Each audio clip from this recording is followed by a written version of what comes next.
and welcome our viewers into a new episode of your show around Kuwait. Of course, I'm your host Abdulatif Al-Anizi, and today I'm joined with my colleague and co-host Fajr. So hello and welcome, Fajr. Hello Abdulatif, and as always we look forward to highlighting a lot of different and inspiring topics, and today of course my colleague Abdulatif and I will be doing just that. And of course, for today, we have actually some inspiring stories that are truly remarkable, individual with us with some journeys that embodies the power of resilience, determination, and pursuits of a healthy lifestyle. Joining us, Noor Al-Hanadi, remarkable athlete who has conquered not one but many sports on the field of sports. So, hello and welcome, Noora. Noora, we're actually so glad to have you here with us to share your journey, your story, and also to have you here with us. I'm happy to be here. Thank you for having me. You're welcome. Noora, I'm really looking forward to understanding more about sports from you and hearing your inspiring story. So first and foremost, if you could tell us how you got into sports. It started off at a very young age, mostly with swimming. Since I was about 5 years old, I guess, I started to learn how to swim, and my dream was to join the school swimming team. Oh, wow. And what happened was I kept on practicing until I tried out, finally made it to the swimming team. And it was the only thing I wanted to do was to swim. You felt this is like your passion? Yeah. At the same time, when I was 6, I watched Space Jam. And I'm like, finish the movie, I'm going to become a basketball player. Wow. It was actually a great movie about Yes, basketball. I was just thinking that. Yeah. Everywhere I go, I believe I can fly. I'm going practicing. And day by day, I got better and better. And I think I was really good for 6, 7-year-old. And it wasn't until we were 12 where we actually were allowed to join a basketball team. I went into the tryouts. Yeah. I was way ahead of everyone else. That's great. Yeah, and I liked it. I wanted to pursue basketball. Little did I know that something would come crawling along, which was volleyball. I learned how to play volleyball in the off-season of basketball. So you always kept yourself busy with sports? Yes. Why is that? Because you only chose sports, or sports chose you. I don't know how to say that. I mean, why is there only, 3 hobbies that came up to your life? I mean, there's a lots of types of hobby other than sports, but 3 sports after each other came up. Okay, we know the second one, which is basketball. Why? After a remarkable movie. So why is the first one and the third one are sports also? Like you said, I think sports chose me, but I was also lucky. I had good genes. Hand-eye coordination. I was born with good athletic ability. And I found it a lot easier to do anything. Yeah. To do sports, than anything else. I didn't have a creative side. I didn't have the patience to draw or learn an instrument or. Sometimes it's boring, and the time to learn for it, to draw, or the time to learn the instruments. I tried guitar once. I tried too. It was killing me. Like, where's my guitar now? I gave it to my coach, my gym instructor. He's from Philippines, and he has a remarkable voice, and he knows how to play guitar. I said, listen, I have something for you, but in exchange, 2 months of like coaching and training me privately. And he said, what do you have? I said, a whole guitar that I bought. I don't know how much is it. It was like almost 10 years ago I bought the guitar. He was surprised by that because it was really boring. It was, it's amazing instrument, but and it's amazing that the both of you realize that music or anything other than sports is not to your liking. So yeah. Noora, you gave us a brief intro to how you got into sports and what sports you felt attracted to or you were gravitating towards. But if you can tell us more about how sports has helped you with your recovery and maybe give us a brief understanding to your journey. 2020, the year of COVID. When we stayed at home, I was like, I need to focus on my fitness. I was more focused on my career and I neglected myself. Yeah. So there are two things that I focused on: my physical fitness and my mental health. And I always believed that 2020 paved the way for 2021.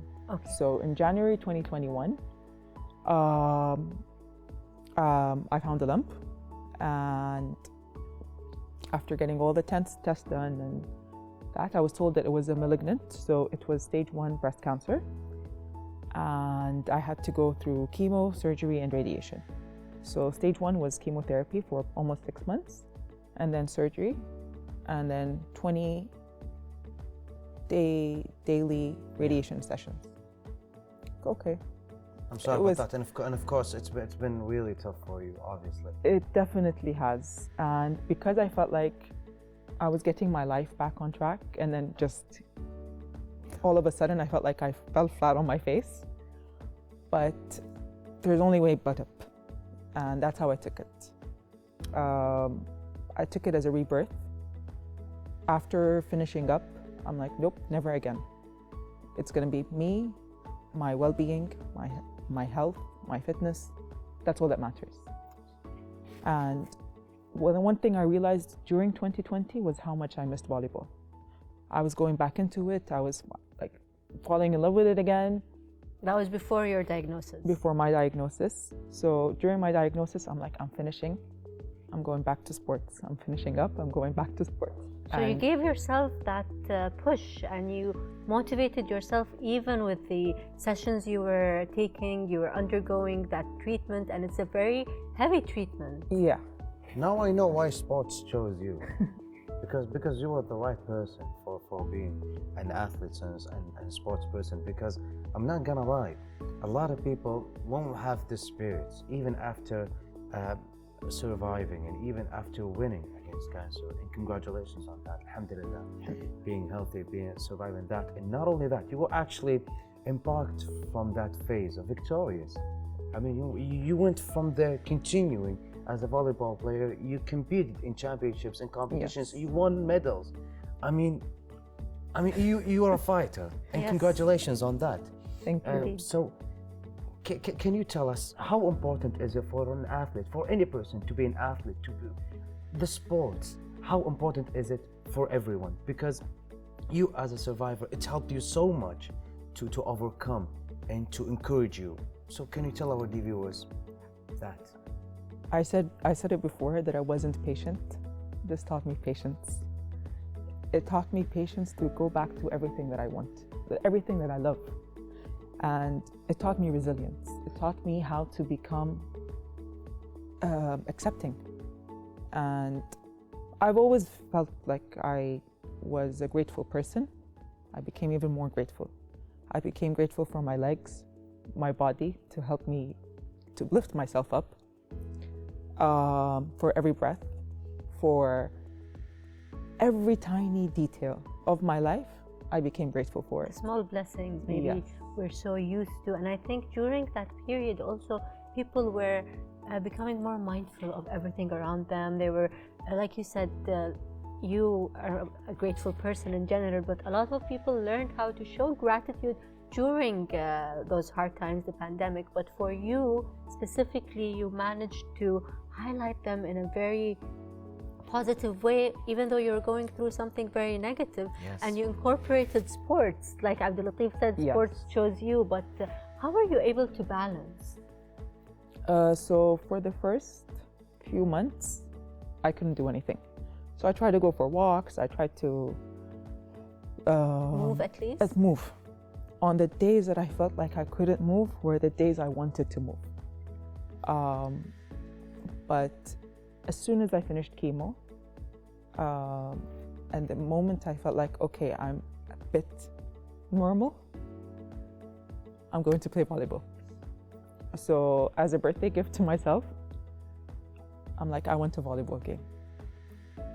If anyone knows me as a volleyball player, I'm known for my serves. I could not get the serve over the net. Yeah. And it was devastating, but I'm like, it's okay. this is the first time I play volleyball after going through something really tough and my body's still recovering. I'm gonna come back stronger. And of course, it's got to be really amazing, because coming back from, let's say, from a journey, and try to be even stronger. There's actually got to be something remarkable to have. I mean. And not everyone has that resilience in them. Not everyone is able to pick Exactly. up after a small fall, let alone being diagnosed with such a disease like Exactly. cancer. Exactly. So a lot of people have in their life, but without a hobby.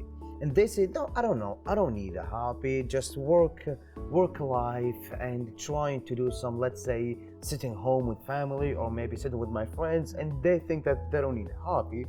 But hobby is actually more helping in supporting with the family, with the friends, and of course during hard times. But how do you encourage a lot of people to, let's say, to adopt to a hobby that's connected to a healthy lifestyle? That's either volleyball, ice skating, basketball, swimming, because a lot of people don't have it. Like, how if I want you to promote this idea, how would you do that? Find what it is that you feel where you can do it on a daily basis, or at least continuously. And how can they discover that, Nora? Trying. And there's no harm in trying. And feel where like they every belong. weekend. Yes. Yeah, like every weekend maybe. This past year, I tried so many different things because I didn't want to feel like I'm only stuck with one hobby. Which is volleyball. So we maybe wanted to go back to swimming, let's say. I tried swimming, kayaking. I even went and did pottery. Oh, pottery. Which is come completely on. different. And it was I something, thought you're out of arts, maybe. I did a really good plate. So Oh, really? Awesome. that was Are something. you sure it was really good? I mean, Nora, me and you, we are a real sports person. We're not a person of let's say, of an art. So the last time I tried to do a plate, I was actually accidentally doing like a frisbee thing. I mean, it was a little bit difficult for me. I did a plate of hummus, a hummus plate. Oh, okay. So Amazing. it was very New satisfying. talent. Yeah, But please don't leave volleyball. I will not leave volleyball. That is Yeah. something I think as long as I can, I will definitely be continuing. And for every game that I play, and I remember what it was that I went through and how much I wanted to play it, it gives me the strength and power to just give more. I probably can't commit to play professionally right now, but playing friendly games, playing it in a friendly. Like every weekend, every Yes. 2 to 3 days. I think that it's actually, for me personally, I think it's way more fun than going to competitions. I mean, okay, I went to a couple of competitions. I won some medals. Okay, it's a great thing for me, but for me, in the far journey, I want this healthy lifestyle. Yes. And I want this to be sticking on my life, like in my personality. Abdel Latif, okay, immediately a remarkable sports player, either any types of sports.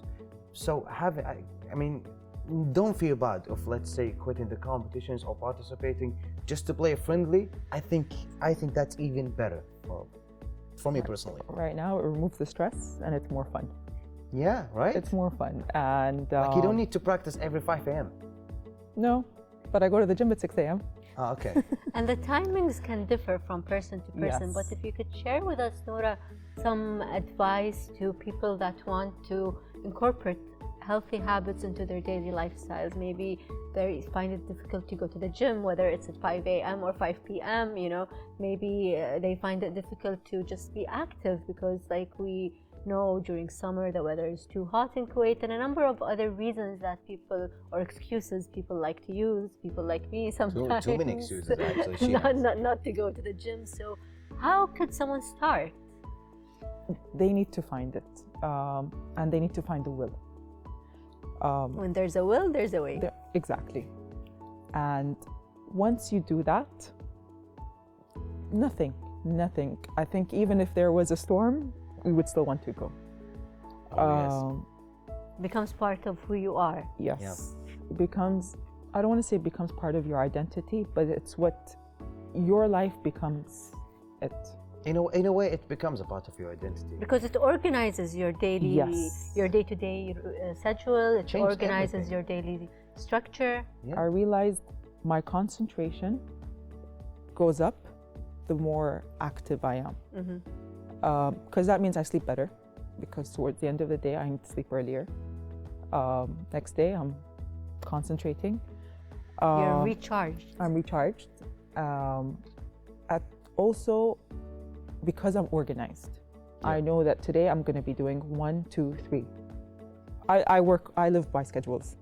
So I know that I'm doing this today, even at the gym. You have everything planned out. I have everything planned out. And that's how I end up managing or continuing or maintaining a healthy lifestyle. And did that Amazing. help you Yeah. during your journey or during your treatment journey, to be more specific?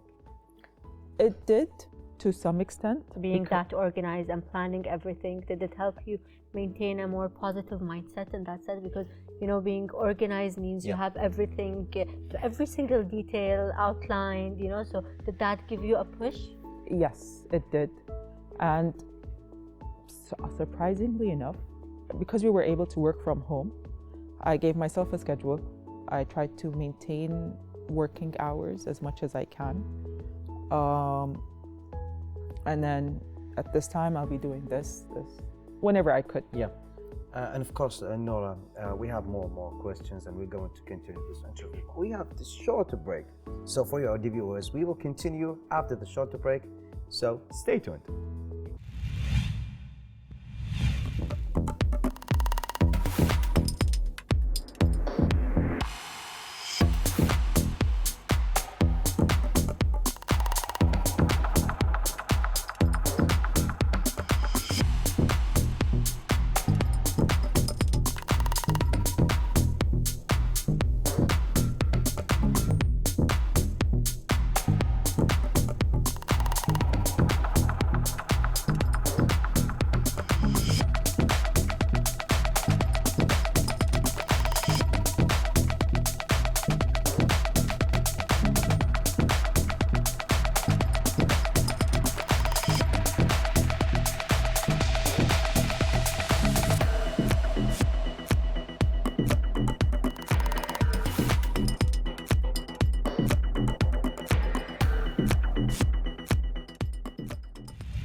And we're back again after this short break with our inspiring guest today, Noura Al-Hneidi, who's a cancer survivor and a very active woman in sports, in many different sports. So Noura, like Abdul Latif was saying, my co-host Abdul Latif, before this short break, we're very inspired by your story, to be honest. And we really want to understand more, especially that you are a cancer survivor and at the same time an athlete, and for sure you faced moments of doubt and difficult moments, but like you said, you've learned how to be patient, you've learned what it means to be resilient, and a number of other things. So how do you stay mentally strong? How do you stay up to par, let's say, with yourself when it comes to resilience and other things you might have faced as a challenge? I remind myself that I'm human. I think we add a lot of pressure on ourselves to always be at a certain level.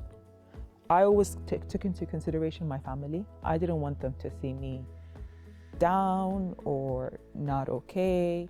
So that made me even mentally stronger, but I didn't want it to take a toll on me. So what I did was I wrote down every negative thought that I had. And for every negative thought, I had to have a positive thought. So you worked on rewiring your mindset. Yes. Oh, that's actually a good way to do that. And even when I used to go for chemo, the first thing they'd say to me is, "You're still young. Why are you here?" And the one thing I would say was, I'm glad I'm young, because taking in the treatment, I was taking a very strong kind of chemotherapy. So because of my body, I could handle it. I tried. Because you mean that you're an athlete. that you could have Yes. handled it. It's actually a And- positive thing to be an athlete and to be a sports person. Yeah. And the other thing is the fact that I was an athlete, it helped me become stronger mentally. It helped me become more accepting of everything that I am going through. So, mental health, I then again thank 2020 to help me overcome 2021. This is actually really amazing. So, Noura, you've excelled from different types of sports. You started swimming, basketball, thanks to Space Jam, our favorite movie. Thank God that I'm not the only one who's still watching it. Of course, you're still watching, right? Yes. Yeah. So, and basketball, and after that, even volleyball. So I wanted to ask you about something. How does these types of sports, or let's say these sports, helped and complemented you in the other sports? Let's say basketball might help you with volleyball because in basketball you practice through hands. Do you think that it's helped being an athlete? Let's say as a swimmer. Does it help being a basketball, and does it help after that to be a volleyball person? Or let's say it's no use, like it's like you started from zero and you went to volleyball. I think any sport, the first thing that you need is discipline. And that helped. The discipline I learned from swimming helped me become more disciplined in basketball. I picked up hand-eye coordination and I used that in volleyball. Each one of them have a different fitness requirement. So swimming, I needed more cardiovascular fitness, but it helped me control my breath. So when it came to basketball, I was more fit. I was able to run up and down the court because I knew how to control my breath. That's great. Volleyball, same thing. I had hand-eye coordination, but I needed fast movements. Yeah. So because of that, I think every sport complements each other. And I found my sport. I found what it is that I feel passionate about, Yeah, which is of course the volleyball. which is volleyball. Yeah, it's actually one of the most remarkable sports that a lot of people love it. And I don't know what's magical about it, but they even more love it, especially in Ramadan. Here in GCC countries, during Ramadan, you will see like all the competitions either connected to let's say paddle, and after COVID, and of course, and these days also volleyball. So I don't know why, but I think it's really amazing to have these remarkable habits that we have in our community. Definitely, Abdul Yeah. Latif. Now that we're understanding more about Noura the athlete or Noura and sports, can you share with us like a memorable moment or an experience that shaped you today when it comes to sports? In 2010, if I'm not mistaken, the first ever female women's GCC volleyball competition was going to take part in Kuwait. And I never missed a volleyball practice. Oh wow, I was still in university. consistent. I And was disciplined. very consistent, only because I wanted to play. I wanted to be a starting player. And I was lucky because I wasn't as tall. So my movement was very fast. I was strong. And So you made up for not being tall in other skills needed. yes. This is actually remarkable, and I think that maybe because of the help of basketball. And I think the skills that you had, maybe from basketball and swimming, it helped you to reach these types of skills, right? Yes, definitely. Do you think it's important to be, let's say, to have this commitment if you want to be a starting player? And also, do you think that someday you will go back to competing and to, let's say, be a part of the national team? I wouldn't say be part of the national team, but I wouldn't mind being part of the team. Yeah. Where you can compete maybe where- against other teams. Maybe not compete, but maybe coach or help. Right now, I think it's time to give room for the younger generation. It's their time to shine. Yeah. So I would love to represent Kuwait, maybe not as a player, but part of the team. Maybe coach. Maybe a coach. So we found out that you have maybe there's also some other thing connected to volleyball will maybe center your heart, which is really great. Yes, and moving forward, Noura, from sports and moving forward in sports, like you said, what are some of your aspirations when it comes to leading a healthy lifestyle or being an athlete and an advocate for a healthier lifestyle?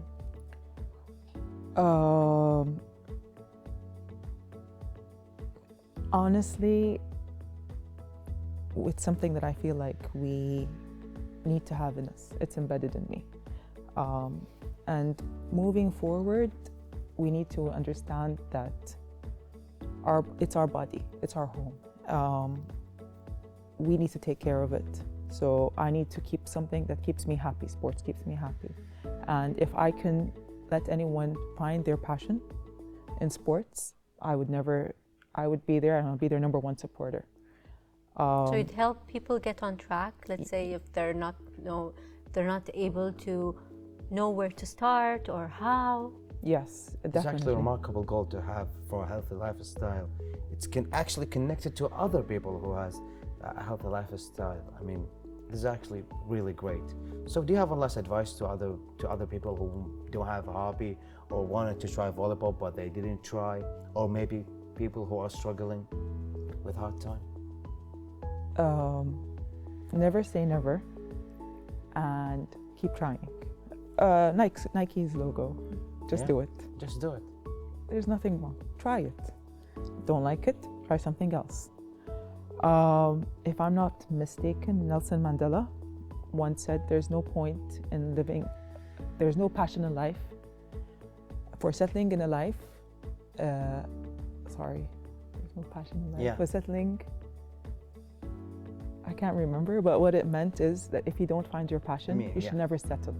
Keep looking, keep finding it. And you won't know if you don't try. So Yes. I think, Noura, you gave us a lot of examples to what it means to be persistent, to actually alter your mindset and push yourself and support yourself, because like you said, that's all that matters at the end of the day, is how you perceive yourself, whether you're an athlete, whether you're an artist and musician, or just wanting to lead a healthier lifestyle. Thank you, Noura, for being with us today. Thank you. Thank you for having me. Thank you, Noura, for being here with us. Having and knowing more about your story, it's got to be something really remarkable to have. And thank you all the viewers for watching. And of course, this is only for our first guest, which is Noura Al-Hanadi. And thank you, Noura, for being here with us. And now, after this short break, we will continue with our second guest. So stay tuned.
Embark on a captivating journey through time with temporal exploration, unraveling the mysteries of our natural world. Immerse yourself in Southeast Asia's rainforests during the Rainforest Expedition, gaining a deep appreciation for mangroves and the intricate web of life. Dive into an underwater wonderworld, encountering diverse marine life in our pool for a close and awe-inspiring experience. Discover Kuwait's extraordinary wildlife, understanding how creatures adapt to extreme environments and fostering a connection with the local ecosystem. Welcome to Sheikh Abdullah Salim Culture Center. My name is Huda Muhammad. I'm a facilitator in Natural History Museum. The Natural History Museum, including many types. The first ecosystem museum, and our Earth Museum. You can also discover Kuwait ecosystem and biodiversity of animals and plants in our country, such as the Southeast Asian forest and the mangrove forest. The Ecosystem Museum focuses on biodiversity and many different rainforests. Engage in interactive displays that test your understanding of the relationship between trade and our natural habitat, making complex concepts enjoyable. Learn about the crucial link between the health of coastal communities and the planet's overall sustainability, exploring ways to contribute to preservation. Explore the rich tapestry of biodiversity that sustains life on Earth, recognizing the interconnectedness of all living organisms. Gain insights into environmental stewardship, empowering visitors to play a role in sustaining the planet and making informed choices. Raise awareness about conservation and preserving natural habitats, prompting visitors to consider their impact on the environment. The hands-on approach to learning allows active participation, fostering a deeper connection with ecosystems and making information more tangible.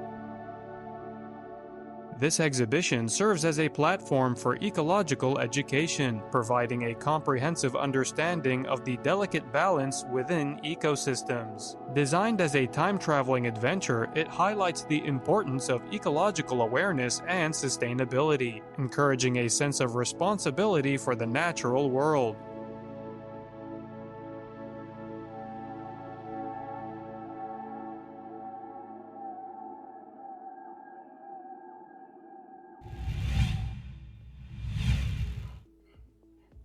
Welcome back, our dear viewers, and now we are embarking into a journey that will take you and travel you through time to know more about evaluating and, let's say, the upgradation that have to the ecosystem through, and of course having this journey. I think it's got to be really amazing on revealing the mysteries of the natural world, both in past and present, gain a unique insight to the evolution of the ecosystem and their profound influence on the biodiversity that developed over millions of years. Indeed, Abdul Latif, and of course we can immerse yourselves in the enchanting landscapes of Southeast Asia's rainforest. Abdul Latif, this is so wonderful, and discovering the intricate web of life within. Witness the vital role played by mangroves in supporting the ecology, fostering an appreciation for these remarkable ecosystems which were all present in Abdullah Salam Culture Center. And as we dive into the extraordinary underwater wonderland, coming face to face with the diverse wildlife inhabiting our planet's oceans, explore the mesmerizing marine life in our pool, creating a close encounter that sparks, our curiosity. A lot of people don't know about that, but here in Abdullah Salam Cultural Center, we have one of the most remarkable places that's for the aquarium. You can know all what you need to know in regards of the ecosystem, not only in the aquarium. We have into a whole Mother Earth sector where you can know, like for the museum, like where you can know how everything started and how everything from the past, millions of years ago, until today. I think it's got to be one of the most amazing things to, let's say, take your kids or take the family members to encourage them to have even more information, because let's be honest, sometimes schools be a little bit boring for them. Why? Because the same day, every day, like the same routine. But take them to the museum, take them to the cultural center where they can know and discover the extraordinary of the wildlife native to Kuwait, unraveling the secrets of how creatures adapt to extreme environments, extreme cold or extreme hot. And of course, it's got to be unique characteristics in regions like Fauna and fostering a deeper connection with local ecosystems. And understanding the ecosystem, and like you said, Abdul Latif, the native wildlife in Kuwait, having a place such as the Abdullah Salam Culture Center shed light and have a number of different events throughout the year that helps children and everyone in the family understand more about the ecosystems is something so crucial and important, especially with the local ecosystem. And I think it's really remarkable enrich them with the information. And it's not like any types of museum where they can have this information in the old-fashioned way, like they can walk and they can take the information. No, they can actually observe, and there is visual aids that will help them to gain even more and more information. And they're able to engage in interactive displays there. Yeah, exactly. To the display, and I mean, it's going to help them to let's say improve their skills and their knowledge about their relationships between trade and our natural habitat. And I think it's really great. And this actually, I'm like every day I'm get even more and more surprised about this remarkable facilities that we have as Abdullah Salim Cultural And Center. hands-on learning is always different. The hands-on displays, hands-on activities always take these experiences to a higher level and reaches people in a better way. People are able to comprehend about the activity being the activity at hand on a much deeper level. Exactly. Learning and knowing more about the crucial link between the health of coastal communities and the overall sustainability in the planet, understand the impact of human activities on these, like let's say, delicate systems, because on every actions there is a reaction. And here in humanity, I mean, we have so many of our activities that's helping the environment, and even more and more, it's actually destroying the environment. And a lot of people say, how can just running and going by my car to work is actually destroying the environment? This is why we need to understand the connection and how everything is interconnected when it comes to ecosystems and all of the living organisms and the exhibits that provide hands-on experiences and comprehensive understanding of the ecosystem is crucial for people to sustain life on Earth and create that balance.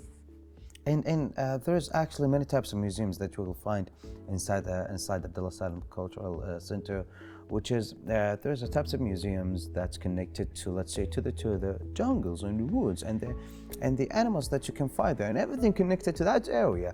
There is actually museums connected to the deserts, and there's many and many types. But on this aquarium where it's connected to that, I mean, it's not a museum where you can find, let's say, models of, let's say, old fish and pictures. No, you will actually find an actual, let's say, sharks and let's say baby sharks, and you can actually feed them, and you see can the have this divers connection. feeding the sharks Yeah, also. yes, you can see the divers feed them, and you will see the activity where it's actually something magical. Because for a lot of people, they think that this activity, it's well, a museum. I mean, the first thing came up to your mind when I say, okay, Fajr, I'm going to the museum.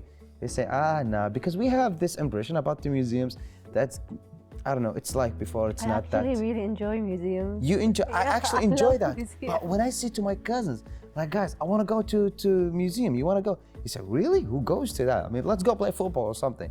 No, it's actually fun. And it's way, way more fun since the opening of Abdullah Salim Cultural Center. Especially that there's, like you said, Abdul Latif, more than one center or more than one museum. And today we understood more about the ecosystem in Kuwait and how to create that balance that sustains life on Earth, like we said earlier. So this is beautiful, and for people of all ages. Yeah. I think all the events we're highlighting recently in around Kuwait emphasize on Everything. that, family-friendly and very educational in the sense that they're hands-on learning. Thank you for saying that. I mean, our camera is actually on every types of event. Exactly. I mean, whatever you want to know, family places, like we're going actually to give you all the information that you need to know about. And mostly we actually tell them to the latest trends, but this time we're giving to them, it is the latest trend. It is one of the most phenomena and one of the most remarkable places that anyone could actually go to, which is connected to Kuwait Winter Wonderland. And you can actually buy the connected ticket, the same ticket, Kuwait Winter Wonderland and Abdullah Salim Cultural Center, where you can go and enter the same facilities, the two facilities that next to each other, where you can have the remarkable journey starting from the morning and to the, let's say, to the evening.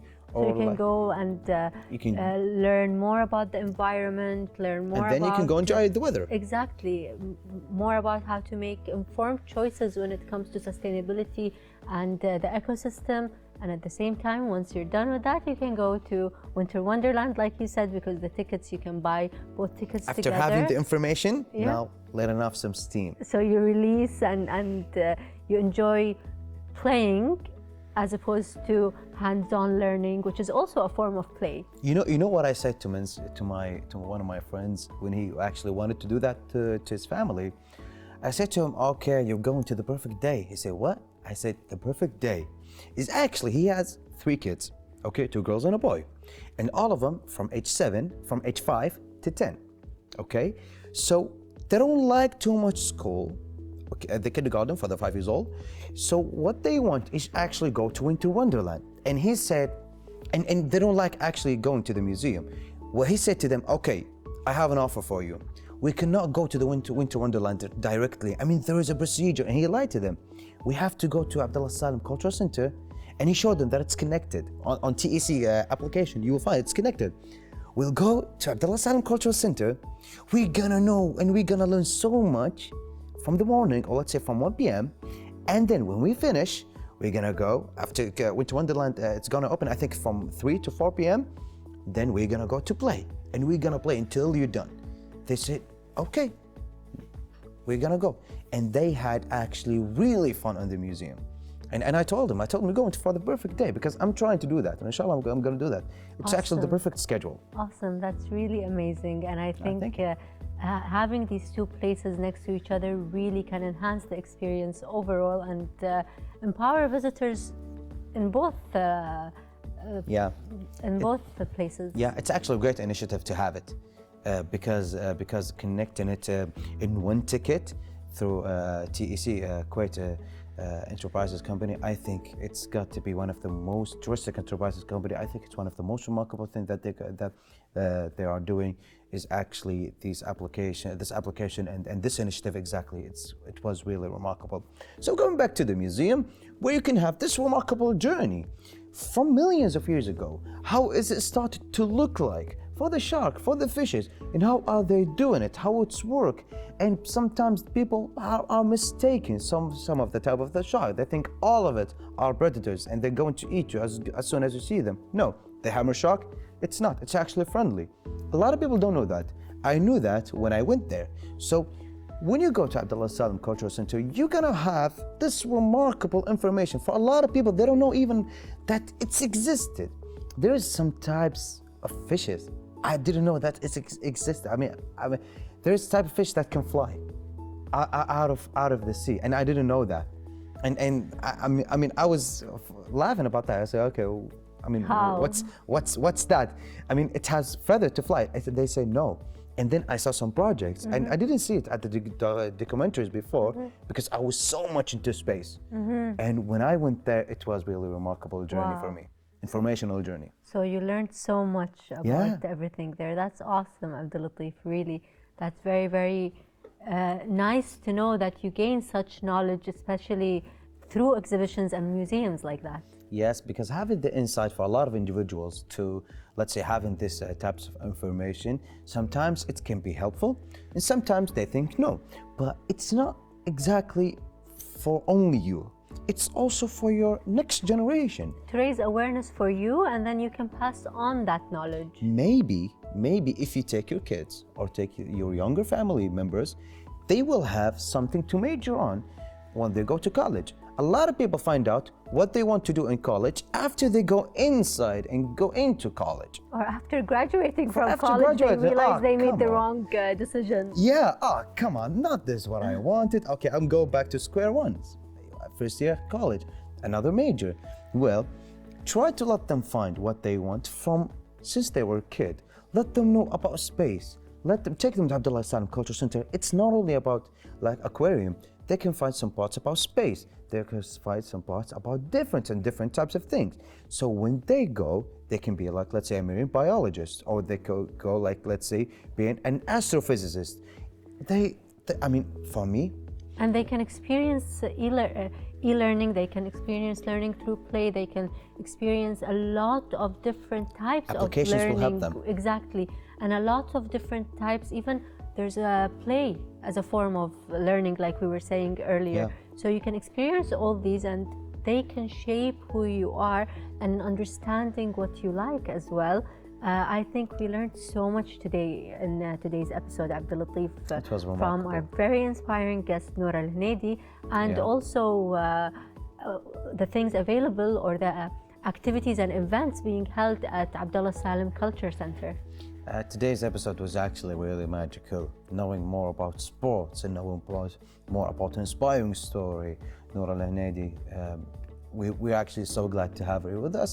And after that, knowing even more about Abdullah Salim Cultural Center, where we had the aquarium and knowing all more about it, it was really magical. So for you, our dear viewers, this was our episode.